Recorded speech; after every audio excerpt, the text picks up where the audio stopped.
दोस्तों, अगर आप लोग ऑटोमोबाइल इंडस्ट्री को अपने पोर्टफोलियो में जगह देते हो, 5% या 10% अगर आपने होल्डिंग रखा हुआ है, या आप सोच रहे हो मुझे ऑटो इंडस्ट्री में इन्वेस्ट करना चाहिए कि नहीं, तो federation of automobile dealer association की ओर से हर महीना व्हीकल सेल्स के डेटा आते हैं जो हमें डिसीजन लेने में काम लग सकते हैं। वेटेज किधर बढ़ाया जाए, किधर घटाया जाए। दोस्तों, ये डेटा वॉल्यूम के होते हैं। जैसे एक समय था, पिछली जो मंदी थी भारत में 2008, भारत नहीं पूरी दुनिया में 2008 से लेके 2017 तक के पूरे समय में भले मंदी थी पर ऑटोमोबाइल अच्छा परफॉर्म कर रहा था। पर 2017 के बाद ऑटोमोबाइल में मंदी थी।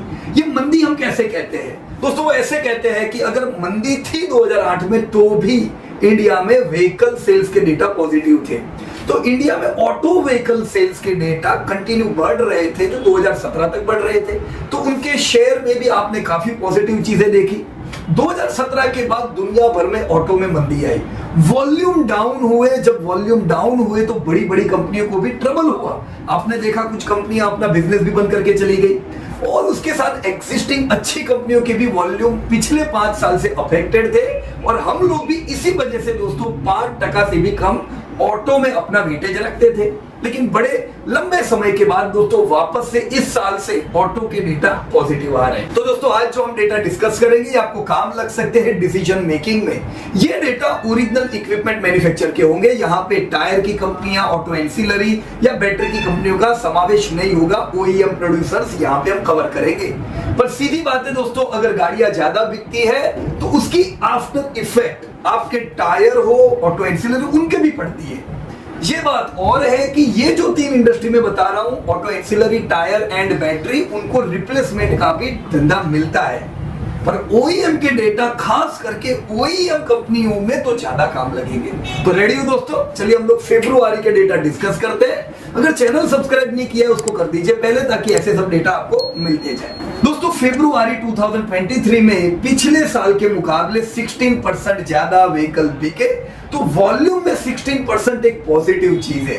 धंधे में प्राइस बढ़ने की भी इफेक्ट होती है तो वो आपको ज्यादा रेवेन्यू देता है। पर 16% तो सीधा वॉल्यूम का इफेक्ट है। तो 16% यानी पिछले साल के 15.2 लाख व्हीकल के सामने ये साल 17.8 लाख व्हीकल बिके हैं। So that's a great news. ये जो दोस्तों ग्रोथ आया है वो ब्रॉड बेस आया है। ब्रॉड बेस यानी टू व्हीलर इंडस्ट्री में दोस्तों 15% का ग्रोथ दिखा है। अब टू व्हीलर तो दोस्तों मुश्किल हालात से गुजर रहा था। ये 15% ग्रोथ होने के बावजूद भी अभी भी ये प्री कोविड लेवल से ज्यादा नहीं बिक रहा है। तो पूरी ऑटो में अफेक्टेड क्या है दोस्तों? टू व्हीलर एक अफेक्टेड इंडस्ट्री है। 3 व्हीलर में हमने 81% का ग्रोथ देखा। हालांकि 3 व्हीलर भी अफेक्टेड था, पर अभी पिछले कुछ महीनों से हम 3 व्हीलर में वापस से अच्छी रिकवरी उम्मीद कर रहे हैं। 2 व्हीलर का डीग्रोथ हीरो जैसी कंपनी के लिए अच्छा नहीं है। 3 व्हीलर का पॉजिटिव समाचार बजाज जैसी कंपनियों के लिए अच्छा हो सकता है। साथ में पैसेंजर व्हीकल में दोस्तों 11% का ग्रोथ है। अब डबल डिजिट ग्रोथ है, ओवरऑल ऑटो से कम है, पर पैसेंजर व्हीकल ऑलरेडी बढ़िया है तो वो ऑलरेडी अच्छा है। 11% का ग्रोथ उसको और पुश करेगा। So that's great. दोस्तों ट्रैक्टर में 14% का ग्रोथ, तो ट्रैक्टर में 14% का ग्रोथ भी अच्छा समाचार है। ट्रैक्टर का growth Mahindra and Mahindra reflect करेगा। पैसेंजर व्हीकल का ग्रोथ किसको रिफ्लेक्ट करेगा? मारुति जैसी कंपनियों। और कॉमर्शियल व्हीकल दोस्तों 17% से बड़ा है। कॉमर्शियल व्हीकल की जब बात हो तो क्या याद आना चाहिए? टाटा मोटर जैसी कंपनियां, राइट? तो ये है पूरा ऑटो इंडस्ट्री का चित्र। ब्रॉडवे देखे दोस्तों सारी जगह पे हमें ग्रोथ वापस से दिख रहा है। दोस्तों जैसा मैंने बताया कि 2 व्हीलर सेगमेंट अभी भी प्री कोविड लेवल के पार नहीं कर सका है, अफेक्टेड है। पर 3 व्हीलर ने पहली बार ब्रिज किया है प्री कोविड का लेवल। प्री कोविड लेवल से 3% ज्यादा धंधा पहुंचा है। तो ये ग्रेट न्यूज है। अब तक काफी अफेक्टेड था दोस्तों रूरल मार्केट में लो रिकवरी होने के बावजूद भी पैसेंजर व्हीकल में अच्छा ग्रोथ अभी भी बरकरार है। अब ये अच्छे ग्रोथ में 2 रिस्क भी हमें ध्यान में रखने पड़ेंगे। एक दोस्तों इन्फ्लेशन, बढ़ती महंगाई लोगों की जेब पे भारी पड़ती है तो परचेसिंग पावर दोस्तों कम हो जाता है। तो ये बढ़ती महंगाई थोड़ा प्रॉब्लम सेल्स में कर सकती है। तो घटेगी महंगाई तो और अच्छा है ऑटो के लिए। और दूसरा दोस्तों ऑटो सेक्टर डिपेंड होता है एक रेनी सीजन के ऊपर भी। तो अब गर्मी की सीजन आई है और बाद में हम तुरंत रेनी सीजन देखेंगे, तो उस पर थोड़ा ध्यान रखना पड़ेगा। अच्छी रेनी सीजन 2 साल से हुई तो हमने पॉजिटिव इफेक्ट उसका ऑटो पे देखा है। अभी का आने वाले समय के रेन भी एक प्रॉपर ट्रिगर रहेंगे ऑटो के लिए। तो कुल मिला के दोस्तों पूरी ऑटो इंडस्ट्री देखे तो 16% का ग्रोथ फरवरी में है, पर अभी भी auto industry 8% pre pandemic level से नीचे है। जो ऐसा ग्रोथ करती गई तो हम वो लेवल को पार करता हुआ देखेंगे। देखो कई सेक्टर तो पार कर चुके हैं, आपका ट्रैक्टर कब का पार कर चुका है, पैसेंजर व्हीकल पार कर चुके हैं, 3 व्हीलर ने इस बार किया, 2 व्हीलर करेगा बाद में, राइट। दोस्तों 3 व्हीलर सेगमेंट में जो हमने अच्छा ग्रोथ देखा है उसमें सेंट्रल और स्टेट गवर्नमेंट की ओर से सब्सिडी का भी योगदान है जिसने ग्रोथ दिया है। साथ ही में दोस्तों अच्छा फाइनेंसिंग मिलने के कारण 3 व्हीलर और बढ़ा है। दोस्तों पैसेंजर व्हीकल की जो हमने बात की 11% का ग्रोथ, प्री पेंडेमिक से तो 16% ग्रोथ है, तो अच्छा चल रहा है दोस्तों। यहाँ पे ट्रिगर है मैरिज सीजन, तो मैरिज सीजन अच्छी है जिसकी इफेक्ट हम गाड़ियों की बिक्री में भी देख रहे हैं। और आखिरी जो हमने कॉमर्शियल व्हीकल का ग्रोथ देखा दोस्तों, असल में प्री पेंडेमिक लेवल से अभी भी 17% ग्रोथ डाउन है, लेकिन अभी जो इंफ्रा पे जो इतना स्पेंडिंग हो रहा है वो आपके कॉमर्शियल व्हीकल इंडस्ट्री के लिए अच्छा है। तो ये तो हमने पूरी इंडस्ट्री का देखा दोस्तों। हम एक एक करके इंडस्ट्री वाइज और कंपनी वाइज देखते हैं, राइट, ताकि आपकी इन्वेस्टमेंट में ये ट्रिगर बन सके, काम लगे आपको, ऑलराइट। दोस्तों फरवरी में 2 व्हीलर 12.7 लाख बिके पिछले साल के 11.04 के सामने।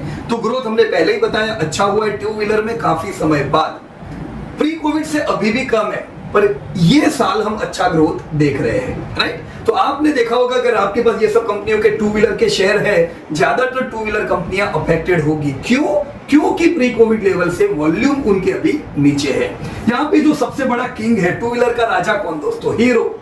दोस्तों यहाँ पे 2 किंग है, हीरो और होंडा के बीच में जबरदस्त टक्कर हर महीना रहती है। बीच में होंडा आगे निकल गया था, अभी अब पिछले दोनों महीना देखो तो हीरो वापस अपनी पकड़ बना रहा है। दोस्तों हीरो का पिछले साल के 31.6% के मार्केट शेयर के सामने अभी मार्केट शेयर 30.8 है, तो पिछले साल के मुकाबले थोड़ा कम हुआ है। तो कुछ और कंपनियों के शेयर बढ़ रहे, बट स्टिल ये पॉजिटिव है क्योंकि बीच में काफी कम हो गया था, होंडा ने ज्यादा पकड़ की थी। सो यस, हम कह सकते हैं हीरो की पकड़ है, अभी भी कर रहे। दूसरे नंबर पे दोस्तों होंडा है 24% के शेयर के साथ, ये और हीरो काफी टक्कर में रहते। पिछले साल मार्केट शेयर इनका इतना ही करीबन था। तीसरे पे दोस्तों टीवीएस मोटर जिनके 2.11 लाख व्हीकल बिके, 16.7% का मार्केट शेयर। और चौथे पे आता है बजाज ऑटो 10.92, जो पिछले साल दोस्तों 11.6% का मार्केट शेयर था। तो बजाज का भी मार्केट शेयर कम हुआ है। हम 2 व्हीलर में बजाज को बहुत अच्छा कर रहा है वो नहीं कहेंगे दोस्तों, राइट। यहाँ का लीडर कौन है 2 व्हीलर में? पहले से वो तो हीरो है, राइट। और होंडा भी अच्छी पकड़ बना रहा है। रॉयल एनफील्ड आप देखो दोस्तों 5% का उनका मार्केट शेयर है, उनके नीश मार्केट में वो लोग रहते हैं। दोस्तों ईवी कंपनीज यहाँ पे अपना पकड़ अच्छी करती हुई दिखाई दे रही है। आप देख सकते हो जैसे ओला 17,700 के करीब दोस्तों ये लोग हर महीना व्हीकल बेचने लगे, तो इन्होंने अपना मार्केट शेयर 1.4% बना दिया है। तो ओला और एंथर भी करीबन 10,000 पीस हर महीना बेच पा रहे, राइट। तो बोथ आर डूइंग गुड। इनके सामने हम एक्सिस्टिंग पुरानी कंपनियां देखें तो दोस्तों हीरो भी इन दोनों के पीछे है ई व्हीकल में। बजाज काफी पीछे है दोस्तों। बजाज देखो चेतक महीने के 1300 व्हीकल खाली पहुंचे हैं। तो ई व्हीकल में कौन बढ़िया कर रहा है? ओला एंड एंथर, राइट। दूसरी बड़ी कंपनियों को इनके साथ पिकअप पकड़नी पड़ेगी, राइट। तो ये हुआ दोस्तों आपका 2 व्हीलर का विश्लेषण। अफेक्टेड इंडस्ट्री है, इसीलिए हीरो और वगैरह सब कंपनियां करेक्शन में है। प्री कोविड लेवल से भी सुधार थोड़ा थोड़ा हम यहाँ पे देख रहे हैं, ऑलराइट। दोस्तों तो अगर आप ये सोचते हो कि क्यों मेरा हीरो मोटर, क्यों मेरा आइसर मोटर करेक्शन में है, तो सीधी बात है पैंडेमिक लेवल से नीचे है वॉल्यूम, इसका मतलब नीचे है धंधे, नीचे है प्रॉफिट। कब ये लोग चलेंगे? ग्रोथ। अभी ग्रोथ आ ही रहा है धीमे धीमे, तो रिकवरी अच्छी आनी चाहिए। पर आप प्री कोविड लेवल के ऊपर ब्रेकआउट करके आगे निकल जाए वो अभी उम्मीद नहीं कर सकते, राइट। तो ये शेयर बाजार पूरा आपका कनेक्टेड रहता है कंपनियों के वॉल्यूम और प्रॉफिट दोनों के साथ। और over the period of time वैसे भी हम 2 व्हीलर में दोस्तों 12% से ज्यादा ग्रोथ की उम्मीद नहीं करेंगे। अभी भी पिछले समय का ग्रोथ 12% भी नहीं है, पर पॉजिटिव साइड देखो तो भी मैक्सिमम 12% दोस्तों, राइट। तो आप उसके हिसाब से अपने पोर्टफोलियो में उसको जगह दीजिएगा। अब हम आते हैं थ्री व्हीलर इंडस्ट्री के ऊपर दोस्तों। थ्री व्हीलर भारत में पिछले फरवरी में 40,200 के मुकाबले ये फरवरी में 73,000 बिके। तो ये है ग्रोथ दोस्तों करीबन 81% का, जैसा हमने पहले बताया। पर थ्री व्हीलर में राजा कौन है? अगर थ्री व्हीलर ग्रोथ करता है 3%, जैसे इस बार प्री कोविड लेवल के आगे भी निकल गए, तो इसका फायदा किसको होगा? दोस्तों आपको लगा होगा टू व्हीलर की जब मैं बात कर रहा था तो मैंने बोला हीरो करेक्शन में, ऐसर करेक्शन में, सब प्री कोविड लेवल के नीचे, पर बजाज क्यों ऊपर है? क्योंकि दोस्तों बजाज के दूसरे दो बिजनेस है जो अच्छे हैं। एक इंटरनेशनल मार्केट उनको बहुत बड़ा धंधा देता है, राइट, और इंटरनेशनल मार्केट का बिजनेस अभी प्री कोविड लेवल से ऊपर है इनका। सेकंड थिंग दोस्तों, इंटरनेशनल के अलावा थ्री व्हीलर के ये राजा है। अब टू व्हीलर में दो राजा है, Hero and Honda, they both are with king market share. Three wheeler का राजा दोस्तों एक ही है और वो है Bajaj auto with the market share of around 37.9, जो पिछले साल से भी ज्यादा है, पिछले महीने से भी ज्यादा है। तो बजाज बहुत अच्छा कर रहा है ऑटो व्हीकल के अंदर, right.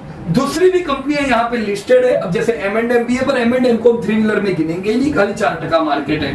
Atul auto is individually listed company specially from three wheeler, पर उसका मार्केट कितना है? खाली और खाली दोस्तों 2-3% का।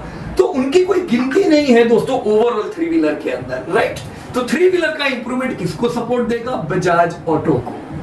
इसीलिए दोस्तों बजाज ऑटो में हम रिकवरी पे देखेंगे। अब बजाज ऑटो की ये तीनों कंबाइन करे तो यस, यहाँ पे हम 12% ग्रोथ की उम्मीद कर सकते हैं। प्योर टू व्हीलर इंडस्ट्री से बजाज ऑटो आउट परफॉर्म कर सकता है, right, due to their three wheeler and international businesses. Okay, अब हम आते हैं दोस्तों कॉमर्शियल व्हीकल पे। कॉमर्शियल व्हीकल का ग्रोथ कितना बताया दोस्तों मैंने? 17% का। प्री कोविड लेवल से अभी भी 10% डाउन है। तो जो कॉमर्शियल व्हीकल की कंपनियां होगी वो अभी प्री कोविड लेवल से नीचे ही होगा उनका धंधा, कोई तो डाउट ही नहीं है। अब कॉमर्शियल व्हीकल में अभी ग्रोथ आ रहा है और वो प्री कोविड लेवल के नजदीक पहुंच रहे हैं, तो ये अच्छी बात है, राइट। यहाँ का राजा कौन है? हमने बताया टू व्हीलर में दो राजा, थ्री व्हीलर में एक ही राजा। कॉमर्शियल व्हीकल का दोस्तों राजा है, किंग साइज धंधे वाली कंपनी है टाटा मोटर। दोस्तों टाटा मोटर के पास 38% का एक बड़ा मार्केट है। हालांकि पिछले साल के 42% के मुकाबले थोड़ा कम हुआ है। ये मार्केट इनका ले गया है महिंद्रा एंड महिंद्रा थोड़ा, क्योंकि महिंद्रा एंड महिंद्रा का पिछले साल 21% का मार्केट था, अभी वो 24% पहुंचा है। तो Mahindra and Mahindra commercial vehicle में भी कुछ अच्छा कर रहा है। हालांकि डिफरेंस बहुत है, किंग साइज तो एक ही है दोस्तों और वो है टाटा मोटर, राइट। यहाँ पे दोस्तों अशोक लेलैंड भी एक लिस्टेड कंपनी है, पर जब हम अशोक लेलैंड को देखते हैं वो प्योर कॉमर्शियल व्हीकल, अब उनका कॉमर्शियल व्हीकल का काम, पर फिर भी वो नंबर 1 नहीं है, तो बहुत फोकस नहीं करना चाहिए। महिंद्रा एंड महिंद्रा अच्छा कर रहा है, पर उसका मेन धंधा ये नहीं है, मेन धंधा है उधर हमें देखना चाहिए। तो कॉमर्शियल का मेन धंधा किसका है? टाटा मोटर। तो टाटा मोटर पे फोकस करना चाहिए। If you think I have to invest in commercial vehicle, think about Tata motor. अब दोस्तों हम आ जाते हैं पैसेंजर व्हीकल पे जो फोकस्ड है। दोस्तों इससे पहले के जो भी सेक्टर बताए आपने देखा प्री कोविड लेवल से भी नीचे, तो बहुत स्ट्रॉन्ग ग्रोथ नहीं मिलेगा दोस्तों, 12% ही उम्मीद करो। पैसेंजर कार में हम थोड़ा और ज्यादा ग्रोथ उम्मीद कर सकते हैं। पैसेंजर कार इस साल भी पिछले साल के मुकाबले वॉल्यूम में 11% से ज्यादा धंधा कर रही है, so that's great. Pre Covid level के मुकाबले भी उनका धंधा 16% का है। तो करीबन ये साल दोस्तों टोटल पैसेंजर व्हीकल 2.9 लाख बिके। तो इतने सारे अगर करीबन 3 लाख व्हीकल खाली एक महीने में बिके, तो इसका कंट्रीब्यूटर मेन कौन है? कौन है यहाँ का राजा? क्या यहाँ पे भी 2-3 राजा है क्या? नो दोस्तों। जैसे कॉमर्शियल में राजा कौन था? टाटा मोटर। करीब थोड़ा उसके दूर हम कह सकते हैं महिंद्रा एंड महिंद्रा, पर किंग इज टाटा मोटर। वैसे पैसेंजर व्हीकल का किंग दोस्तों एक ही है, दूसरे लोग बहुत दूर दूर तक नहीं है, दैट इज मारुति। करीबन दोस्तों 41.4% का मार्केट शेयर, पिछले साल भी 42 का था, तो अपने अच्छे मार्केट शेयर को बनाए के रख रहे हैं दोस्तों, दैट्स ग्रेट अबाउट मारुति। दोस्तों दूसरे नंबर पे दो लोगों की जबरदस्त कांटे की टक्कर है। एक है हुंडई 13.6% मार्केट शेयर और बाद में आता है टाटा मोटर 13.6%। तो पहला तो क्लियर है मारुति, बाद में आपकी हुंडई और टाटा मोटर की कांटे की टक्कर है। अभी कौन है आगे? फरवरी में हुंडई आगे है, राइट। तो टाटा मोटर को अब इधर थोड़ा बहुत मार्केट शेयर दे सकते हो कि yes Tata motor passenger vehicle में अच्छा कर रहा है, पर वो कंपनी कॉमर्शियल व्हीकल में उनका बड़ा स्टेक है, ये मान के चलना पड़ेगा। कॉमर्शियल व्हीकल का मार्केट भी उनके बिजनेस में अफेक्ट करेगा, राइट। तो इन्वेस्टमेंट के लिए पैसेंजर व्हीकल एक अच्छा सेगमेंट हुआ लॉन्ग टर्म के लिए। कौन सी कंपनी है दोस्तों? आपकी मारुति, जिसका स्टेक बड़ा है और डेप फ्री है। बाकी कंपनी आपको इधर डेप फ्री नहीं मिलेगी दोस्तों व्हीकल में, राइट। जहां पे दोस्तों जैसे टू व्हीलर में ईवी हैरान कर रही है ओला, एंथर, पुरानी कंपनियों को, यहाँ पे ऐसा नहीं है। यहाँ पे जो कंपनियां हैं एग्जिस्टिंग वही ईवी बना रही है, और दूसरी जो कंपनियां हैं वो इतनी बड़ी नहीं बनी, अभी इनके सामने बनेगी, पर पहले टू व्हीलर कवर होगा ईवी में, बाद में थ्री व्हीलर का नंबर लगेगा। जब तक दोस्तों ओवरऑल कंजप्शन की कॉस्ट, ओवरऑल खर्चे की कॉस्ट यूजर को सस्ती नहीं होती है गैस से, तब तक इतना पेनिट्रेट नहीं होगा, राइट। तो थोड़ा और अगर इसका कॉस्टिंग कम हो तो पैसेंजर व्हीकल को और बूम मिल सकता है, राइट। अब दोस्तों आ जाते हैं ट्रैक्टर इंडस्ट्री पे, जो 14% से ग्रोथ कर रही है। ऑलरेडी ये प्री पेंडेमिक लेवल तो कब का पार कर चुकी है। तो ट्रैक्टर की जो कंपनी होगी वो प्री पेंडेमिक लेवल के भी ऊपर होगी। कौन है दोस्तों? बोलो राजा ट्रैक्टर का। ट्रैक्टर का राजा दोस्तों एक ही है, और वो है महिंद्रा एंड महिंद्रा। तो ट्रैक्टर में कौन है किंग? महिंद्रा। इनफैक्ट दूसरे नंबर की जो आपकी कंपनी है स्वराज ट्रैक्टर, वो भी दोस्तों महिंद्रा का ही डिवीजन है। तो दोनों का मार्केट शेयर मिला है, तो महिंद्रा वैसे भी इंडिविजुअली 23% मार्केट रखता है। दूसरे नंबर की स्वराज 18% मार्केट शेयर रखती है। दोनों को मिलाओ दोस्तों 40% मार्केट, तो खाली M&M का हो गया। तो ट्रैक्टर का जब नाम आए तो महिंद्रा एंड महिंद्रा ट्रिगर होना चाहिए। ट्रैक्टर ग्रोथ करेगा, महिंद्रा एंड महिंद्रा को फायदा होगा। जरूर दोस्तों M&M भी एक अच्छी कंपनी हो सकती है आने वाले समय के ऑटो बूम को लेने के लिए। 12% ग्रोथ ओवरऑल सारे सेक्टर का उम्मीद करेंगे ये दशक में, हम 20% कहीं पे भी उम्मीद नहीं करेंगे, राइट। तो ये था दोस्तों ऑटो इंडस्ट्री के ऊपर। मुझे उम्मीद है आपको कंपनियां भी समझ में आई होगी। कभी भी इन्वेस्ट करें दोस्तों मार्केट शेयर को तो पहले ध्यान दे, फिर क्वालिटी पे जाए। मार्केट शेयर अपनी कंपनी का अच्छा होना चाहिए। अब वो आखिरी की 1-2% मार्केट शेयर की कंपनियों पे जाओगे दोस्तों मजा नहीं आएगी। आउटलुक आने वाले समय का हम क्या उम्मीद करते हैं दोस्तों? एक तो दोस्तों आने वाले समय के भी अभी यही साल के कुछ त्योहार बाकी है, मार्च में भी कुछ त्योहार बाकी है। तो पहला क्या आ रहा है? कब है? होली। तो पहला एक होली है, दूसरा गुड़ी पड़वा है। तो त्योहारों की सीजन चालू है और भारत में त्योहारों पे गाड़ियां बिकती है। तो एक त्योहार आपके लिए ट्रिगर है। दूसरा दोस्तों इस साल इनकम बहुत बढ़िया बढ़ी है दोस्तों। जीडीपी पर कैपिटा 15% प्लस से ग्रो होना, 10 साल में लोगों की इनकम डबल होना, ये बूस्टर डोज हो सकता है आपके कंजप्शन के लिए। तो ये सब ऑटो इंडस्ट्री के लिए अच्छा है। नेगेटिव ट्रिगर क्या है दोस्तों? नेगेटिव ट्रिगर रेनी सीजन हो सकता है। अभी जो अहवाल आया है यूएस से इनिशियल फेज पे कि अल नीनो की इफेक्ट रह सकती है, हो सकता है मानसून थोड़ा वीक रहे। अब वीक रहे तो ये तो ओवरऑल इकोनॉमी के लिए अच्छा नहीं है, पर ऑटो के लिए ज्यादा अच्छा नहीं है। पर फिर भी अभी से उसको न देखे, ट्रैक करते जाए मॉनसून को। साथ ही में दोस्तों मारुति ने जो अभी अपडेट दिया उसमें उन्होंने भी बताया कि इलेक्ट्रिक इक्विपमेंट की कमी उनको लग रही है, जिससे फेब्रुआरी का प्रोडक्शन थोड़ा कम हुआ है। तो फेब्रुआरी का कम, मार्च का कम, अगर प्रोडक्शन पे इफेक्ट आए ये भी थोड़ा नेगेटिव हो सकता है आपके ऑटो के लिए, राइट। इन्वेंट्री हालांकि होती है करीबन 35-40 दिनों की, तो इन्वेंट्री इन लोगों के पास होती है।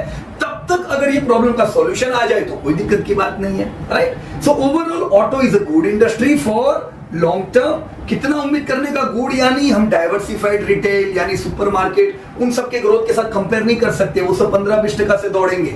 ऑटो से उम्मीद रखे 12% ग्रोथ की, अच्छे मार्केट शेयर वाली कंपनी रखे, कम डेप्ट वाली कंपनी रखे, पैसा कंसिस्टेंट मिल सकता है दोस्तों। So this was all from the update of auto industry from our side. कोई टिप नहीं है, this was just the information about the industry. Thank you so much and जय हिंद टू एवरीबॉडी।